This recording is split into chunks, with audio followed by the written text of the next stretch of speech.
It's Friday, and that means it's time for another Rants and Review. This time, we're checking out one of my favorite games I get to try out at the convention at the OPA party. And this is Da Da Da. This is a language-based game where you at the table create a language that everyone has to basically work within to explain things as the game goes on. Let's open this up, and I'll talk a little bit more about how the game works and how hilarious it can become. So first and foremost, as the game starts up, you're going to have a collection of words or phrases, so to say, that represents your language. And then you're going to pull out a series of cards for the purposes of assigning them now to those words, trying to find universal connections. And you as the table are going to work together to decide if those things match the categories that they've been assigned to, which is very interesting of a concept because you don't get to move forward until everyone agrees. So, for instance, someone might want to attribute all living creatures to a sound, while someone might want to try to attribute dangerous things to a sound, and you're limited on how many sounds you have. So once you start putting things together, you'll start developing the actual language and agreeing, or at least having a general idea and concept about what you guys are agreeing to based on the collection of items underneath them.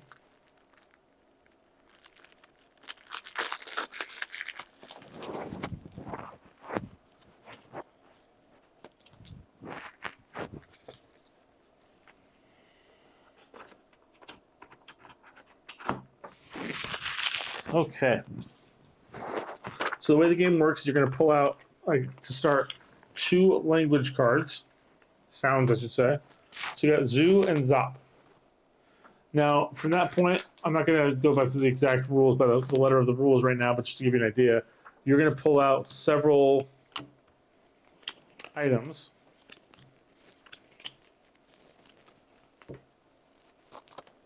And you're going to start attributing those to Zoo or Zop.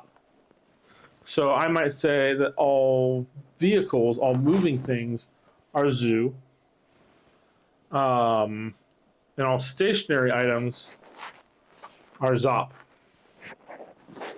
And then the group's going to look at that and be all like, okay, well, I don't agree with that. I think all living things are Zop. And all objects are Zoo. And that's fine. And then after you get that, you're going to start adding more words. You might go, okay, well, objects are Zoo. Moving objects are Yi. And you just kind of like go Zoop Yi, Zoop. Zoo Yi, Yi.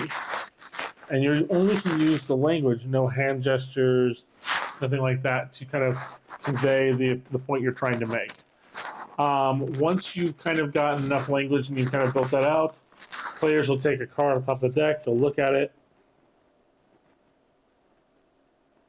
they'll understand what it is, and then they'll reveal a series of cards.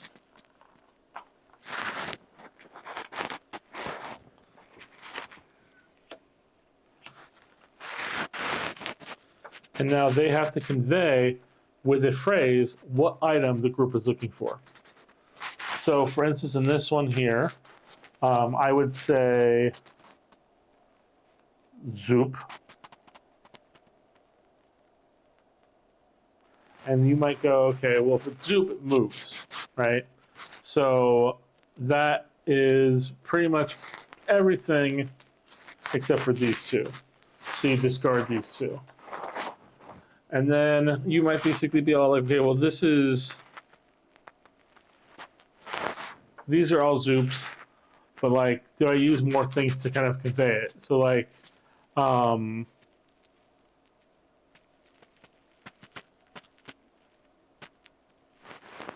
this is Zoop, Zoopy, because it moves, living creature that moves, and this is just Zoop, because it's just it's a person. So this would here also be Zoop, but it's more transitory. So You can kind of convey still around the group what you think it is. And this is going to be a tough one because too many of the items are literally soup in this situation. So this is going to basically who I was. But unfortunately, someone might go for the lobster, might go for the hand, and that counts as a failure because we couldn't convey it with the language that we had at the time. And then you would just build this out, and you would go zoo. And then you go, okay, so it's zoo, so it's an object. I didn't say zoo yi, so it's not an object that moves. So this is out, and this is out. I didn't say a zoo, so it's not a living creature, so it's probably not this. So now we're down to 2 objects.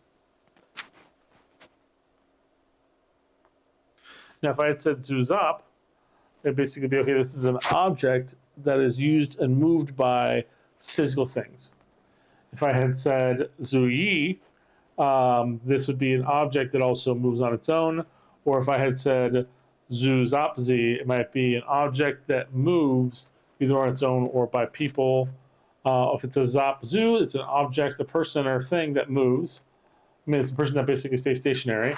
So I would probably have said better in the situation Zop or Usaopoly or maybe Zuzop, no Z, no Yi. So explaining those words, trying to find what it is.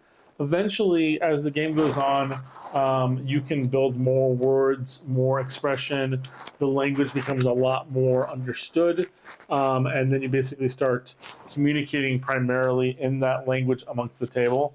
It's, as it was explained to me, it's a game that like you don't understand, and then all of a sudden it hits, and then you get it. Someone might basically have been using zoo for danger, and you thought it was fire. And then once you kind of understand what they were communicating, it just hits you, and then you're like, okay, I fully understand now what you're talking about. And it's just a great feeling when you're playing the game to get to that point where you've literally built this language of communication.